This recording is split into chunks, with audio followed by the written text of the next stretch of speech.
professeur à l'INSEC, Grande École de Paris et auteur de l'essai « Et si les vieux sauvaient la planète » aux éditions Michelon. On va parler d'ailleurs écologie avec vous. Vous vous trouvez où là d'ailleurs, Serge ?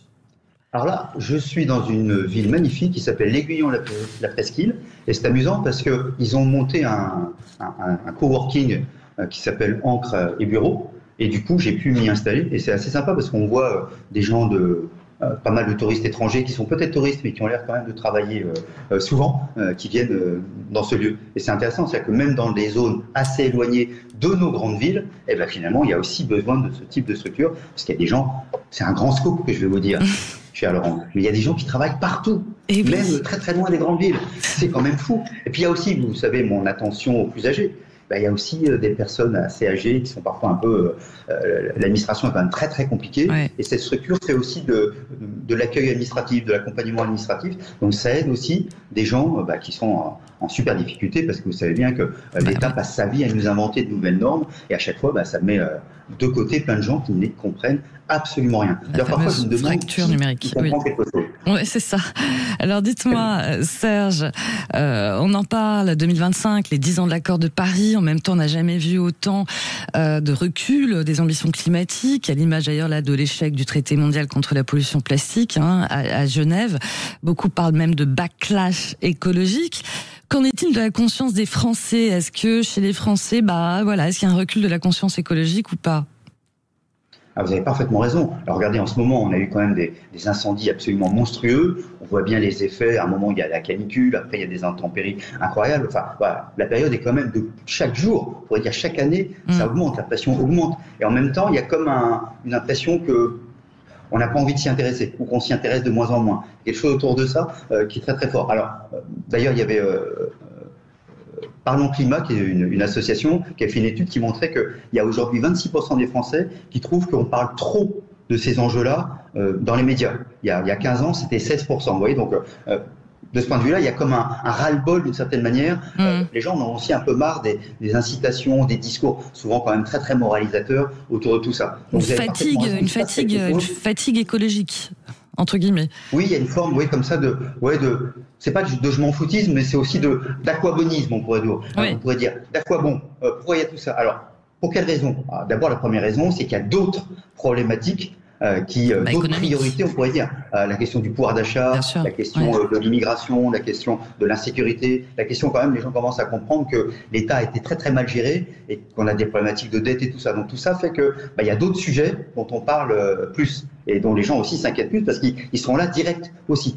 Le deuxième élément, il faut bien le dire, c'est que le discours écolo est quand même un discours très très situé, on pourrait dire, il vient des grandes villes, il est plutôt tenu par des gens qui font la morale, et qui sont plutôt issus des milieux les plus favorisés. C'est aussi quand même un discours très souvent plutôt, je qualifierais d'extrême gauche mélanchonisé. Vous voyez, donc tout ça joue quand même très très fortement. Puis l'autre élément, c'est que les gens voient autour des décisions, des contre-décisions, une certaine quand même gabegie de l'État. Il y a quand même tout ça qui joue en disant. Et puis il y a sans doute aussi un manque d'exemplarité de nos dirigeants. Donc tout ça joue certainement pour se dire à quoi bon, puis aussi pour se dire mais moi je fais une petite action, mais c'est rien.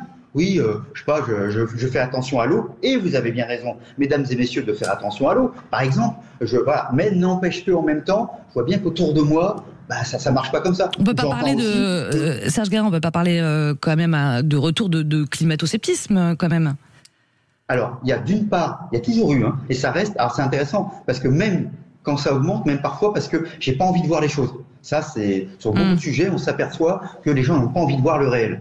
Parce que ça les arrange pas. Donc on se dit, j'y vois pas, donc si je vois pas, je n'y crois pas. Donc il y a cet élément-là qui est très fort, mais on peut aussi le contrecarrer. Il y a aussi des choses à faire, ne soyons pas trop négatifs. Vous vous souvenez, Laurence, je vous dis toujours, ne soyons ni optimistes, ni pessimistes, mais lucides.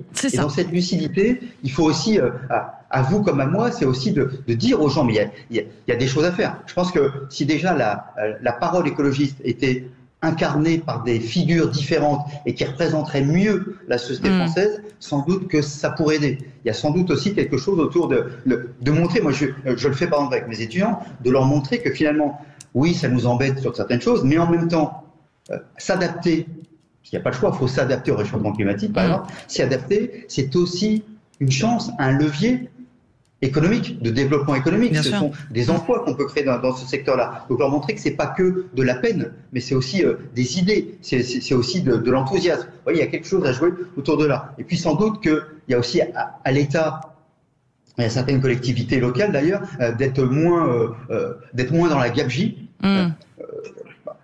Que les entreprises aussi prennent leur part, encore une fois, en disant, mais pour nous, ce n'est pas qu'une contrainte. Bien sûr que c'est une contrainte, mais ce sont aussi des leviers formidables de croissance. Il y a une croissance verte à développer, à inventer. Et là, on parle toujours d'éléments négatifs, alors qu'on pourrait aussi parler d'éléments positifs. Oui, c'est vrai qu'on a beaucoup parlé des métiers verts, oui.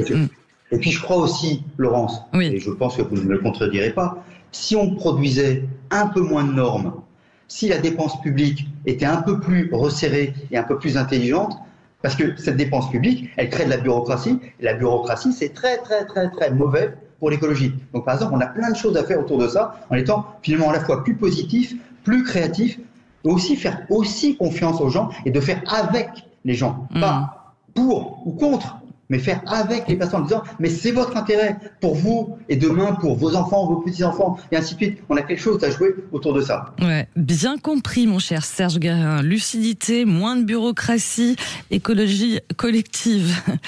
Merci beaucoup Serge. Avec le sourire et avec la joie. Le sourire toujours, l'air du temps. Avec Serge Guérin, auteur de Laisser ici les vieux sauver la planète aux éditions de Michelon. Merci Serge et puis on vous retrouve bien sûr le week-end.